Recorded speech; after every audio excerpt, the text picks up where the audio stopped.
warahmatullahi wabarakatuh. Alhamdulillahirabbil alamin. Wassalatu wassalamu ala asyrofil anbiya'i wal mursalin sayyidina wa maulana Muhammadin wa ala alihi wa ashabihi ajma'in. Amma ba'd.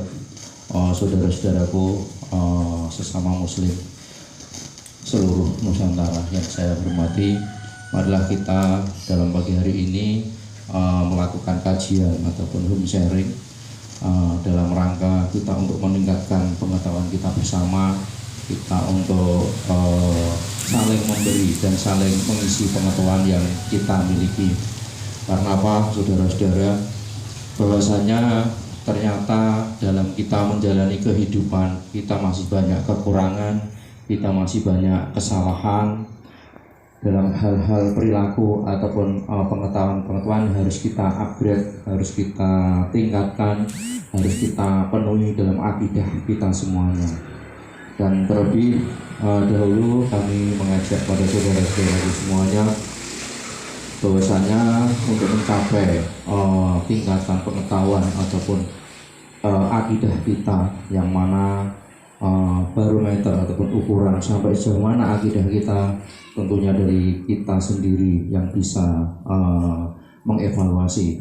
Maka terlebih dahulu sesuai dengan pengetahuan kami, yang mana kami menyerap dari guru yang telah selama ini kami menuntut ilmu, bahwasanya untuk meningkatkan perilaku ataupun akhlak kita, ternyata kita harus mendahului 3 dasar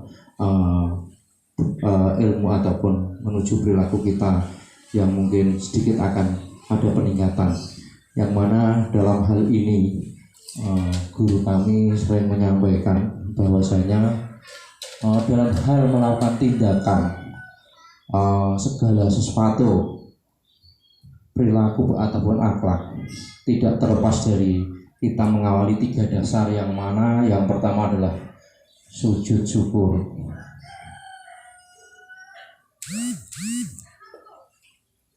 Yang mana sujud syukur itu sendiri kita meyakini secara batiniah bahwasanya kita itu benar-benar sebagai ciptaannya dan kita tidak siapa-siapa. Artinya apa yang diberikan pada kita semuanya, apa yang kita jalani semata-mata semua itu adalah nikmat Allah. Walaupun toh kita itu difitnah, dicaci maki, dijatuhkan, tentunya semua itu adalah nikmat, karena jelas dalam Al-Quran diterangkan bahwasanya ketika Allah memberikan perhatian, tentunya lewat benturan-benturan, lewat perjalanan-perjalanan yang mungkin kita rasa sakit dan kita rasa sulit.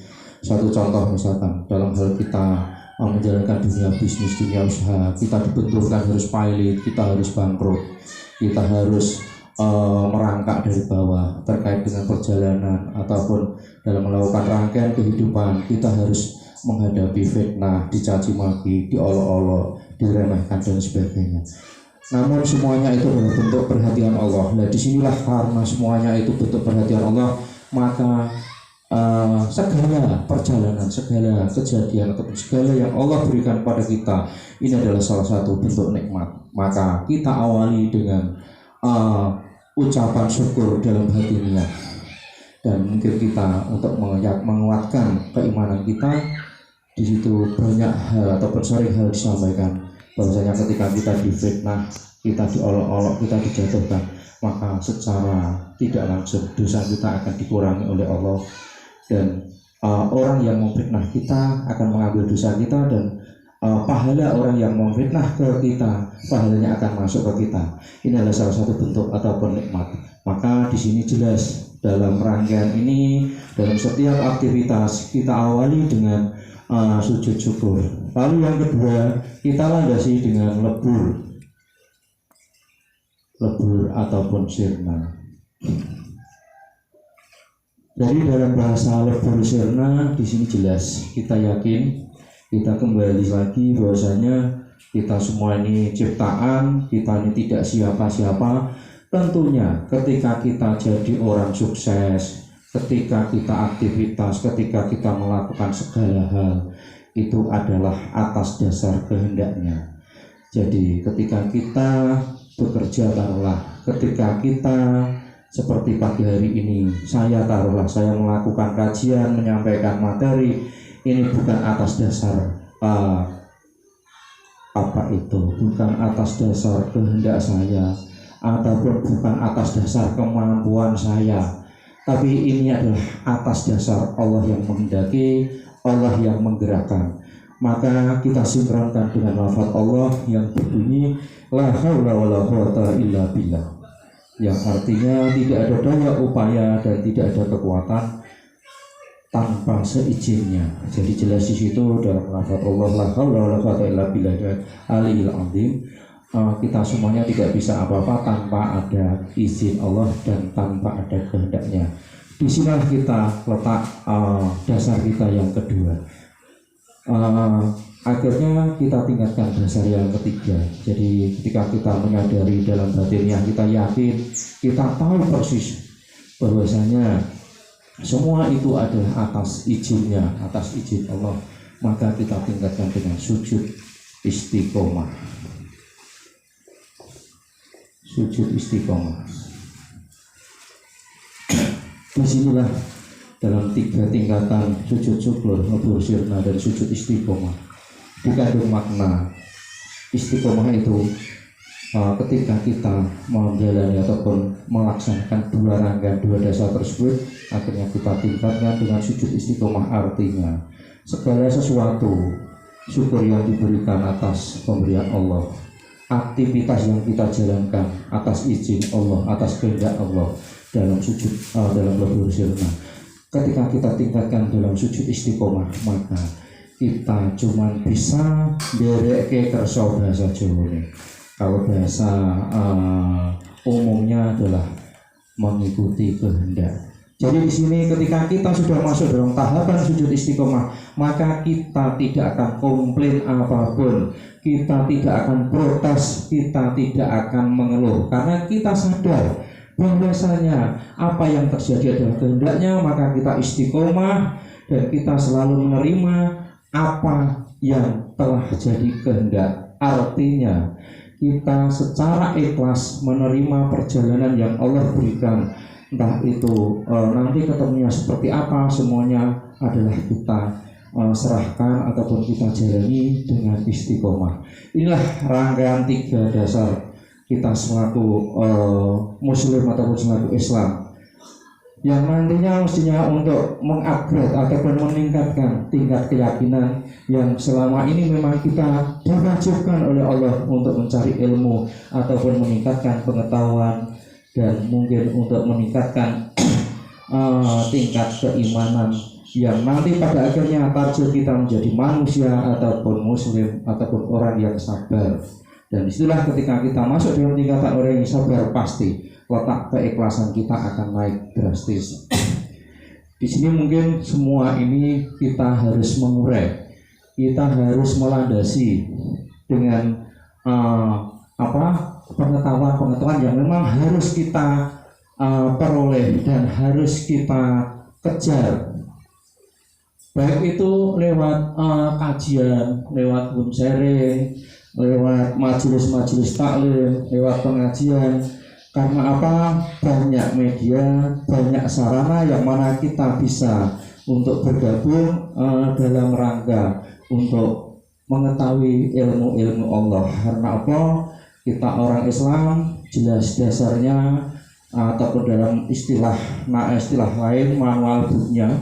Jadi ketika kita kasih sampel, ketika kita tuku televisi, tuku HP, tuku laptop, tentunya di dalam kardus ataupun dalam karton tersebut pasti ada manual book. Inilah sebagai petunjuk bagaimana cara mengoperatorkan alat-alat yang kita beli, baik itu televisi, handphone, dan sebagainya. Dan ini tentunya sama, Allah menciptakan kita, Allah menciptakan manusia, itu tentunya disertai dengan manual book. Dalam hal ini adalah dasar kita semuanya, dan tidak lain adalah sebagai dasar Islam, Al-Quran dan hadis. Ketika kita mau mengurai Al-Quran dan hadis, maka di sini dalam Al-Quran tentunya banyak kandungan yang tentunya mengurai ataupun mengajarkan ataupun memberikan petunjuk-petunjuk yang selama ini kita terlena. Karena dalam Al-Quran ini ternyata setelah kita mau mengikuti materi Islam 80% sampai 85% ini adalah mencakup materi hubungan manusia dengan manusia lain. Jadi ternyata Al-Quran itu memberikan petunjuk, mengandung materi yang muatan materi adalah mencakup hubungan manusia dengan manusia yang lain. Dan mungkin yang 20%, 15 sampai 20% adalah hubungan manusia dengan Allah dan hubungan manusia dengan dirinya sendiri. Jadi ternyata selama ini kita baru sadar, ternyata kita dalam pembelajaran Al-Quran baru sampai ke yang tingkat ini, ke tingkat hubungan manusia dengan Allah dan manusia dengan dirinya sendiri. Ternyata ketika kita membuka manusia dengan manusia lain terkait dengan muamalah, kita belum menyentuh sampai mendalam. Mungkin cuma garis besarnya saja yang detailnya kita belum tersentuh. Dan inilah kewajiban kita untuk mencari pengetahuan, untuk mencari ilmu guna untuk bekal kita baik di dunia ataupun di akhirat untuk menuju keselamatan dan kesejahteraan. Dari di situ kenapa kita belum sempat menyentuh materi yang tentang muamalah. Di sini jelas ternyata banyak hal yang dalam Al-Quran itu kita tentang. Termasuk nanti kita urai ke depan surat Al-Baqarah 275 ya, 275 sampai dengan 279. Ini yang menerangkan tentang riba. Di sini ternyata apa itu riba dan apa resikonya ternyata belum tersentuh sama sekali. Ternyata belum kita sadari dan kita belum tahu kajian yang betulnya seperti apa. Dalam hal ini marilah kami mengikuti kajian ataupun meningkatkan ataupun mengupgrade ilmu kita yang selama ini mungkin kami merasa masih kurang banyak, karena jelas-jelas ilmu itu adalah bagaikan lautan yang tidak bertepi. Jadi Al-Quran dan hadis itu adalah bagaikan lautan yang tidak bertepi. Maka Allah memerintahkan pada kita semuanya untuk mencari ilmu, mulai dari kita lahir dari bayi hingga masuk ke liang lahat. Jadi inilah pentingnya ilmu. Maka dalam hal ini jelas karena Allah itu memperhatikan kita, maka kita diwajibkan untuk mencari ilmu. Jadi terkait dengan kewajiban kita untuk mencari ilmu itu jelas. Dalam hal kita mencari ilmu, di situ hukumnya wajib bagi kita, bagi umat Islam, bagi kaum muslimin dan muslimat, yang mana di situ Allah menerangkan keutamaan ilmu bagi orang yang mempelajari itu jelas-jelas. Kita nantinya akan menikmati dan merasakan keutamaan ilmu tersebut. Karena apa? Ilmu ini jelas-jelas sesuai dengan perintah Allah ataupun petunjuk yang ada. Ilmu ini adalah warisan. Jadi beliau Rasulullah itu hanya mewariskan ilmu, bukan mewariskan dirham ataupun kalau di negara kita mewariskan rupiah, bukan, hanya mewariskan dirham ataupun bukan mewariskan dirham ataupun materi.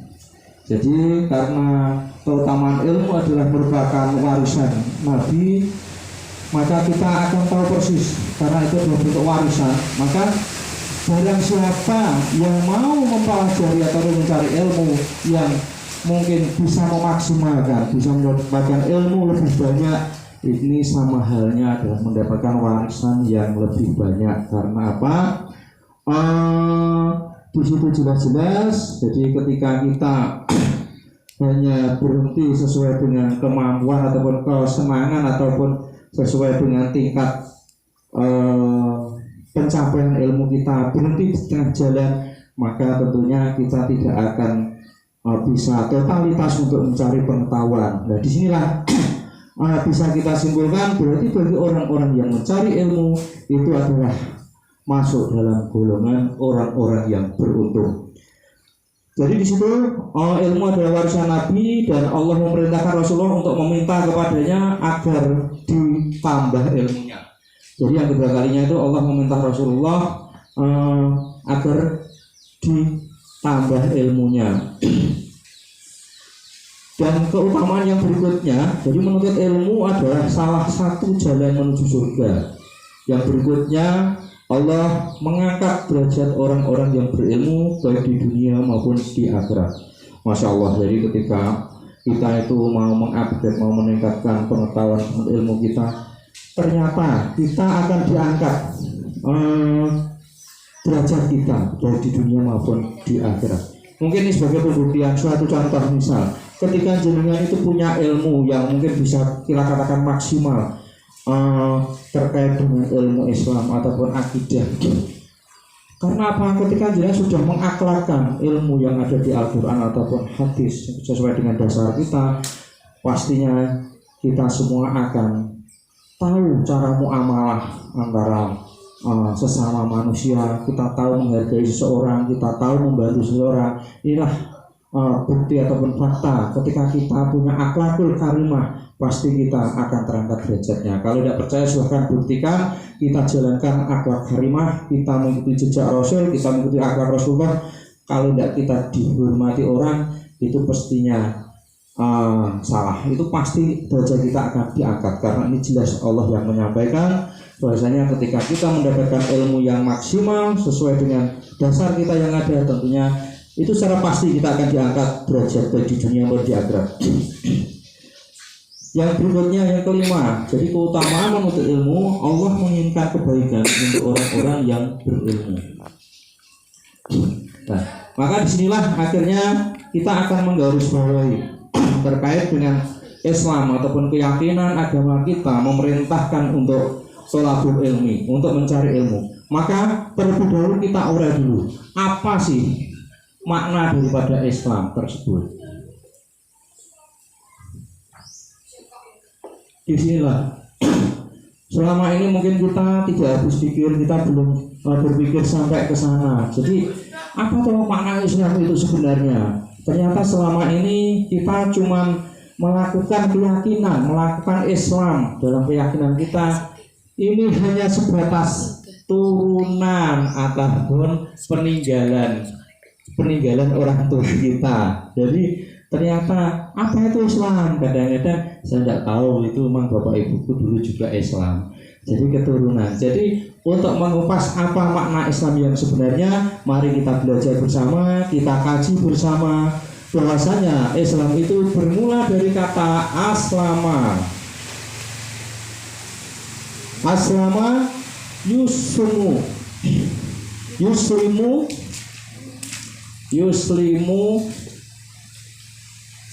Jadi Islam itu berawal dari kata aslama